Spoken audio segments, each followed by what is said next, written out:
On Friday, January 27th, 2023, using an erasable whiteboard because she was still temporarily intubated, one of the first questions that Lindsay Clancy asked was, "Do I need an attorney?" She knew that she had murdered her children, and she had the clarity, focus, and mental acumen to focus on protecting her own rights and interests.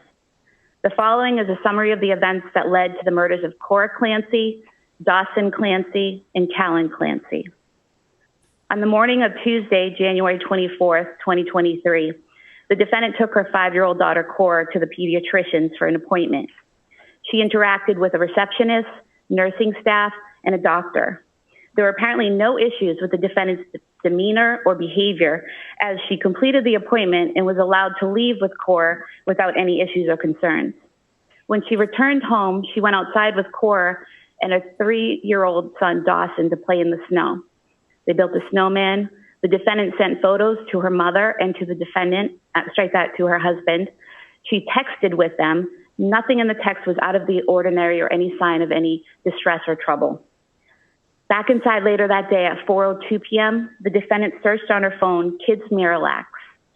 She then searched at Takeout 3V via her cell phone at 4:13 p.m. Immediately after doing that, she used Apple Maps on her phone to determine how long it would take someone to drive from her home in Duxbury to 3V restaurant in Plymouth. So she would know how long someone would be gone if they ran that errand. She next went on the CVS website at 4:47 p.m. and then called CVS on Summer Street in Kingston. She spoke to the manager of CVS and asked if they had the Kids Miralax. The manager told her no, but they had other similar medications. According to the manager of CVS, her voice did not sound slurred or impaired in any way. She had no trouble understanding the defendant, and it was a perfectly normal conversation.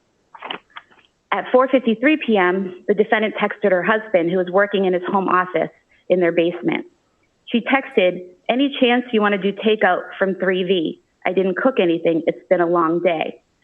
This was an unusual request, as when the family ordered takeout, they'd usually go somewhere closer to home, but it was a place that they had been in the past. Patrick Clancy texted back yes, and then the defendant asked him to check the menu. At 5:06 p.m., the husband texted the defendant asking what she was going to get. She responded, "A Mediterranean power bowl." She spelled it correctly, and it was something that was on the menu. He then told her that he wanted the scallop and pork belly risotto. At 5:10 p.m., the defendant called 3V Restaurant to place the order. She got the order correct. She gave the correct name for pickup, Patrick. The hostess who took the call said there was nothing out of the ordinary about this call. She was able to understand the defendant, that her voice was not slurred or impaired in any way. At 5:15 p.m., Patrick Clancy headed out the door to run these errands at the defendant's request. As he left, she texted him Pedialex liquid stool softener. Surveillance footage shows Mr. Clancy at CVS on Summer Street in Kingston at 5:32 p.m. He goes to the medication aisle, the children's medication aisle. Phone records show that he called the defendant at 5:33 p.m. and she did not answer the phone. He then calls him back at 5:34 p.m. and the call lasted 14 seconds. He's there at the store unsure of which medication to get, and she tells him exactly what she wants. He had no issues communicating with her. It was a completely normal call, although he did mention that she seemed like she was in the middle of something. He is on surveillance footage during this time, exiting that aisle and appeared to be using his phone. He then heads to the register, makes his purchase, and leaves the store at 5:37 p.m. He's next seen on footage at 3V Restaurant at 5:54 p.m. He picks up the food and he's out of there within a minute. When he arrives home, the first thing he noticed was the silence. He did not see or hear the defendant or the children. Police were able to find several notebooks in the defendant's home pursuant to a search warrant, and also notes on her phone that were similar to journal entries. In the months, weeks, and days preceding January 24th, 2023, the defendant meticulously detailed her daily activities, her children's lives, her mental state, and her medication use. Her writing was clear, precise, and articulate. She never indicated that she was hallucinating, delusional, or had disordered thoughts or speech. In all of her writings, she appears to know who she is, where she is, the date, and with whom she's interacted. She wrote a note on her phone the day before killing the children, stating that she had, quote, a touch of postpartum anxiety, end quote, around returning to work. She wrote that her psychiatrist had prescribed medication to help her. The defendant was initially diagnosed, according to her husband, with generalized anxiety disorder. He was then evaluated at the Women and Infant Center for Women's Behavioral Health in Providence, Rhode Island on December 20th, 2022. There, after an evaluation, she was told in the presence of her husband that, by psychiatrists, that she did not have postpartum depression and that she had no symptoms of postpartum depression. She wrote in her journal that at times she had suicidal ideation in December of 2022, and she also told her husband that she had suicidal thoughts and on one occasion had thoughts of harming her children. But she did not write or voice those thoughts after a stay at McLean Hospital. When she had those thoughts, she consulted with a psychiatrist and with her husband, and then she committed herself to McLean Hospital on January 1st, 2023. She was discharged by the hospital on January 5th, 2023. And the hospital did not file any paperwork at that time attempting to have her committed as a danger to herself or others.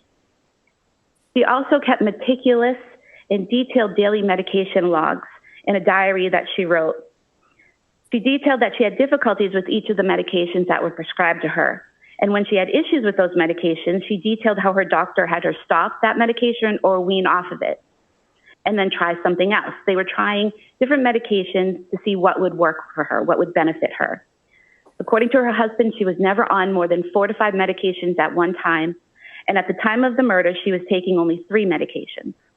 And he said to the police that she always took the medications as prescribed. After her stay at McLean, the defendant appeared to be getting better, according to her husband. She slept well, interacted with friends and family. She went out with her kids and husband to places like the Kingsbury Club in Duxbury, the Charlie Horse Restaurant, the Museum of Science in Boston, the Cape Codder down the Cape, interacting with her family and the public without any apparent difficulties. She even stayed alone with the children on several occasions without any issues in January of 2023. Her husband asked her in mid-January, "Are you still having suicidal thoughts?" And she said no. The defendant's parents visited the family the weekend of January 21st, 2023. They interacted with the defendant in person. The defendant was able to run errands while her mom watched the children. She texted back and forth with her mother, and there was nothing out of the ordinary about these text messages. In fact, the defendant texted her mother on January 22nd, 2023 to ask how her ride home went. During this conversation, the defendant's mother wrote, quote, "Enjoyed seeing everyone this weekend. Nice to see you doing better," end quote. On the night of the killings, Patrick Clancy was interviewed by the police at Beth Israel Deaconess Plymouth Hospital. He told the police that the defendant was having one of her best days. She was smiling and happy, and there was no indication that she was going to harm the kids. No one at all described her as acting like a zombie in the days leading up to the murder or on the day of the murders themselves. On February 5th, 2023, this past Sunday at 1:35 p.m., while sitting with Dr. Paul Zeisel, the psychologist hired by defense counsel to evaluate her mental state, the defense used Dr. Zeisel's cell phone to call her husband. She left a voicemail stating that she loved him. Yesterday, on February 6, 2023, at 10:09 a.m., she again used Dr. Zeisel's cell phone to call her husband. This time he answered, and during this call, the defendant stated that after he left the house that night, she killed the kids because she heard a voice and had, quote, a moment of psychosis, end quote. He asked her what voices she heard, and she said she heard a man's voice telling her to kill the kids and kill herself because it was her last chance. Patrick Clancy told the police the defendant had never heard voices before. He also told the police the defendant had never used the word psychosis to him before. The first time she used that word psychosis was when she was with a doctor hired by defense counsel and using his cell phone. The defendant actually wrote a note on her phone on October 25th, approximately 3 months before this happened, October 25th, 2022. She wrote, quote, "I think I sort of resent my other children because they prevent me from treating Cal like my first baby. And I know that's not fair to them. I know that. I was feeling so depressed last evening when Cora and Dawson came home from school. I know it runs off on them, so we had a pretty rough evening. I want to feel love and connection with all of my kids. She then wrote that she wants to have more kids eventually. The children were killed by ligature strangulation. Ligature strangulation causes the victim to become unconscious anywhere from 10 seconds up to a minute. The more the victim struggles, the longer it takes. After the victim is unconscious, the ligature must be held in place with force, squeezing the neck for up to an additional 4 to 5 minutes to cause death. Therefore, she had to strangle each of them to unconsciousness and then make sure the bands were squeezing their little necks for several minutes. She could have changed her mind at any point during that time and removed those bands from their necks, and she did not. The defendant did not take advantage of the situation when her husband left the home that night. She created the situation, and she used Apple Maps to make sure she would have enough time to strangle each child before her husband returned from where she had sent him. The defendant is a danger to herself and others. She planned these murders, gave herself the time and privacy needed to commit the murders, and then she strangled each child in the place where they should have felt the safest, at home with their mom. She did so with deliberate premeditation and extreme atrocity and cruelty.